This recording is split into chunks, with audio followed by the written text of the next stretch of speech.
Des meme-coins en machine. Pourquoi le récit de l'économie réelle, du Web3, est pertinent en 2026? À mesure que les projets de PIN génèrent des revenus et que les agents d'IA évoluent sur la chaîne, les constructeurs se concentrent désormais de la spéculation sur les fondamentaux, mais des questions demeurent quant à la philosophie de décentralisation de Web3. À qui revient le rendement? Clarity Act devient une lutte pour les dollars en chaîne. La loi Clarity est en train de devenir un combat pour savoir qui contrôle le rendement, car les règles divisent les sociétés DeFi et les opérateurs historiques et risquent de pousser le rendement en dollars américains de la chaîne à l'étranger. Les actions de Rio Platform bondissent de 11% après la vente de Bitcoin finance un accord avec le Texas. L'accord fait suite à l'annonce par Rio la semaine dernière de la vente de plus de 160 millions de dollars de ses avoirs en Bitcoin dans le cadre d'un changement de stratégie visant à élargir l'utilisation de ses centres de données. Le Bitcoin se redresse et les flux d'ETF rebondissent alors que la politique américaine en matière de cryptographie stagne, la finance redéfinie. Bitcoin a franchi la barre des 95 000 dollars cette semaine dans un contexte de reprise plus large du marché, alors que les investisseurs digéraient les retards réglementaires liés à la très attendue loi Clarity aux États-Unis. Le prêteur américain Newray acceptera les avoirs cryptographiques dans le cadre de l'approbation hypothécaire.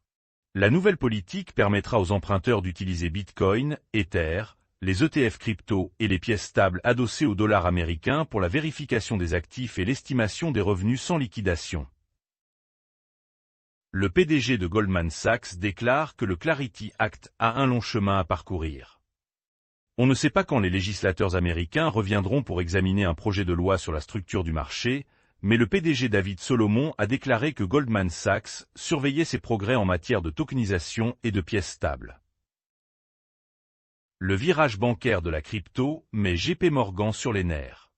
Les banques et les sociétés de cryptographie convergent rapidement, alors que les pièces stables à rendement, les dépôts d'ETF et les marchés tokenisés testent les limites de la réglementation financière. Michael Saylor repousse les critiques des sociétés de trésorerie Bitcoin. S'exprimant sur le podcast What Bitcoin Did, le président de la stratégie, Michael Saylor, a repoussé les critiques des entreprises émettant des actions ou des dettes pour acheter du Bitcoin. Les dirigeants de DeFi expriment leurs inquiétudes face à l'avenir incertain du projet de loi sur la structure du marché. De nombreux acteurs du secteur s'attendent à ce qu'il puisse s'écouler des semaines avant que les législateurs du comité sénatorial des banques reviennent pour examiner une majoration de la loi Clarity. Le DOJ n'a pas vendu le Bitcoin confisqué dans l'affaire Samouraï, conseiller de la Maison-Blanche. Vendre le Bitcoin aurait violé le décret 14233 du président Donald Trump, qui stipule que tout Bitcoin obtenu par confiscation pénale ou civile ne doit pas être vendu. La banque crypto Anchorage Digital envisage une augmentation de 400 millions de dollars avec une introduction en bourse en vue. Rapport.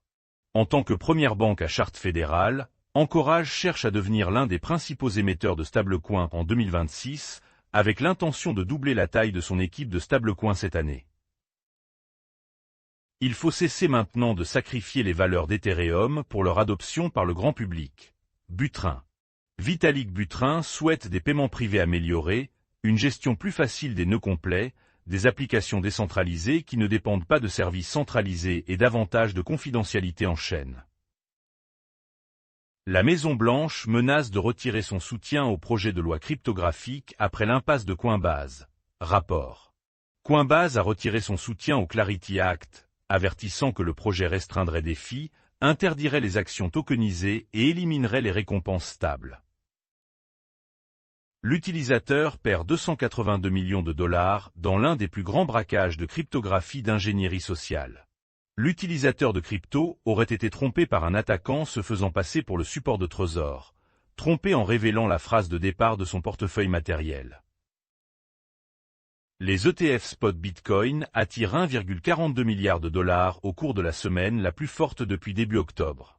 Les ETF spot Bitcoin ont enregistré leur semaine la plus forte depuis octobre, alors que les investisseurs institutionnels sont revenus via des produits réglementés, aidés par la réduction des ventes de baleines et le resserrement de l'offre effective.